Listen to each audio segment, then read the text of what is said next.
Hallo und herzlich willkommen zum Kanal Jugendhilfe Navi. Mein Name ist Kokung Cheong und heute geht es um die Reparatur von Sounddateien.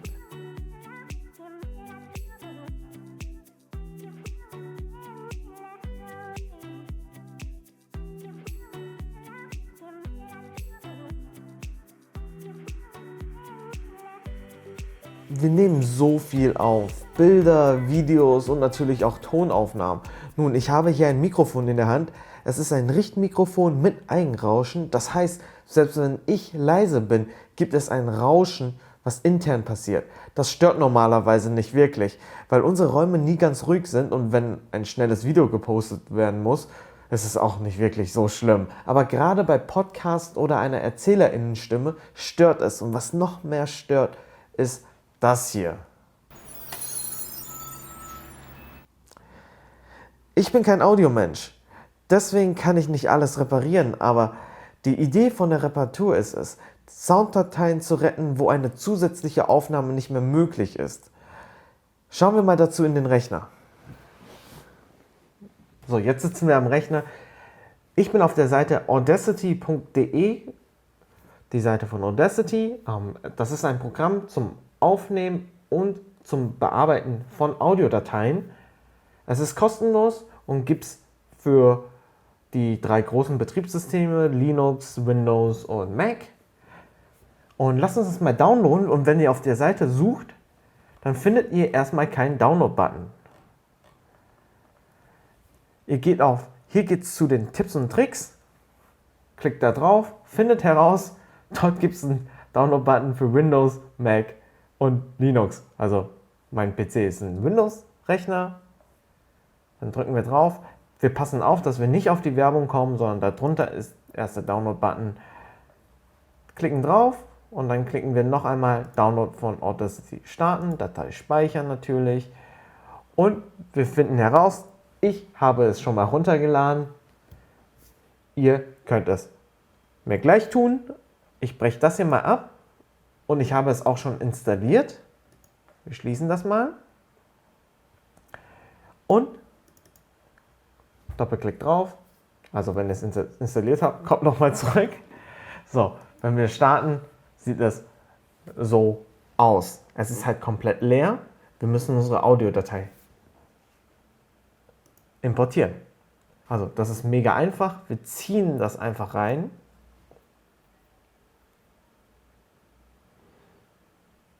So, wenn ihr das seht, hat sich euer PC nicht aufgehangen. Das ist Audacitys kleine Eigenheit.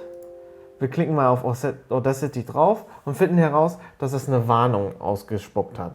Dann kann man nichts anderes mehr machen, außer die Audacity-Sache auszuwählen, dann einfach den ersten Menüpunkt auswählen und OK drücken und schon ist es importiert. Was wir jetzt brauchen, ist unbedingt ein Kopfhörer.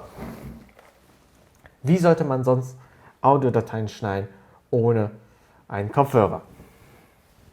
So, hören wir uns das mal an.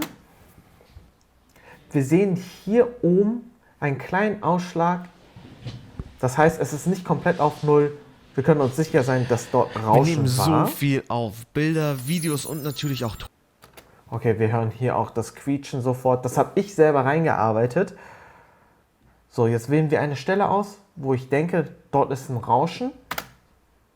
Wir sehen, der Ausschlag war höher als alles andere. Das heißt, ich habe das Rauschen nicht wirklich gut getroffen. Wählen eine neue Stelle aus. Das sieht nach Rauschen aus.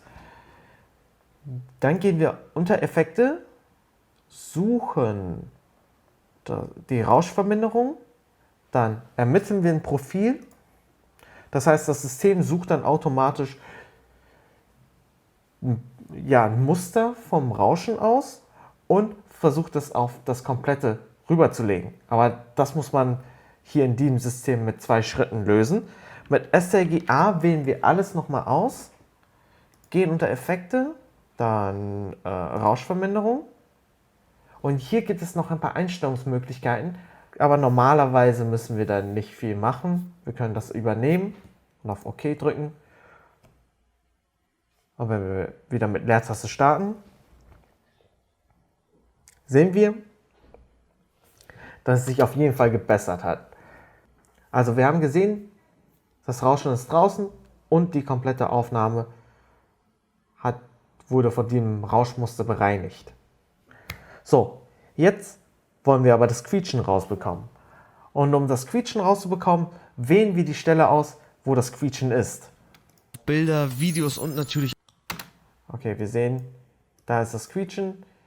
Wir wählen diese kurze Aufnahme aus, weil Audacity nur bis zu 2 Sekunden oder 3 Sekunden rausrendern kann und man das hören kann. Wir werden das gleich nochmal sehen. So, wir wählen das aus, gehen unter Effekte, Equalizer. So, wir sehen jetzt ein Koordinatensystem. Die Linie ist bei 0 dB, das heißt, es hat keine Verstärkung und keine Dämpfung drin. So, das heißt, die Sounddatei hört sich also genauso an, wie wir es rein importiert haben. Und jetzt versuchen wir es zu verändern. Wir wählen zuerst eine Kurve, wählen den Low Roll-Off for Speech aus. Damit schneiden wir Motorbrummen ab.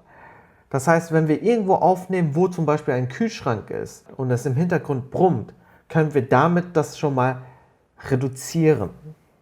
So, jetzt wollen wir aber das Quietschen reduzieren. Ich bin mir sicher, es ist irgendwo was bei 10 Kilohertz. Also gehen wir mal dorthin und versuchen das mal zu dämpfen. Wir klicken einmal links, einmal rechts und ziehen es auf 0. Dann klicken wir auf Bilder, Vorhören. Videos und natürlich auch Tonaufnahmen. Nun, ich habe... Wie ihr gemerkt habt, das ist relativ kurz. Ich glaube, 3 Sekunden waren es. Deswegen haben wir es so gemacht, wie wir es gemacht haben. Wir verschieben es nochmal, weil wir es nicht richtig getroffen haben.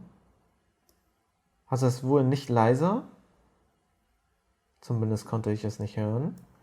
Nochmal. Bilder, Videos und natürlich auch Tonaufnahmen. Nun, ich habe... Ja, das Quietschen ist schon mal weniger geworden. Das einzige Problem, immer wenn wir so etwas machen, wo wir Töne rausbekommen wollen und es sich aber mit der Sprache vermischt, da schalten wir automatisch ein paar Gänge runter und die Qualität von der Sprachdatei wird schlechter. Das heißt, wenn wir es können, sollten wir immer eine Neuaufnahme machen und wenn wir es nicht mehr können, können wir dann hier drauf zurückgreifen. Aber um das noch ein bisschen weicher zu machen, klicken wir noch ein paar Mal rein und versuchen eine Kurve zu machen. Bilder, Videos und natürlich auch Tonaufnahmen. Nun, ich habe... Okay, das Quietschen ist schon mal schön reduziert, meiner Meinung nach. Mit der Stimme können wir leider kaum noch was machen.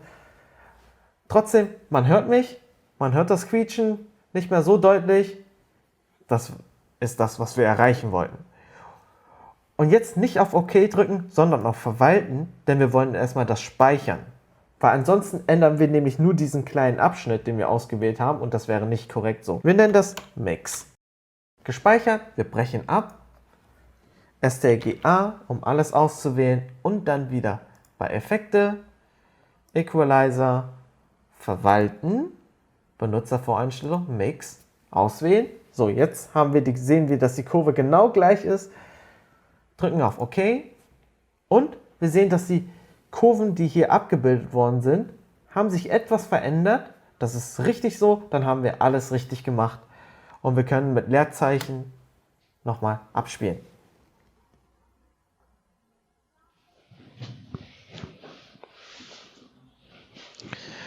Wir nehmen so viel auf. Bilder, Videos und natürlich auch Tonaufnahmen. Nun, Ich finde das jetzt ganz gut. Also können wir es exportieren. Wir gehen oben links auf Datei, exportieren, als MP3 exportieren. Normalerweise gibt es den Standardmodus voreingestellt, aber als MP3 ist die Datei nicht so groß, dass man es nicht mehr behandeln könnte. Also drücken wir verrückt, immer die beste Qualität rausrendern, wenn wir können. Und dann tippen wir ein, speichern es ab. Da sind wir jetzt bei den Metadaten. Das heißt, wenn ihr Lieder macht, könnt ihr es natürlich hier reintippen, wann es entstanden ist, was für ein Genre das ist. Das kennt ihr wahrscheinlich schon. Ich ignoriere das jetzt, drücke auf OK. Jetzt wird es rausgerendert. Wir gehen auf den Desktop, sehen die rausgerenderte Datei, hören es uns nochmal an.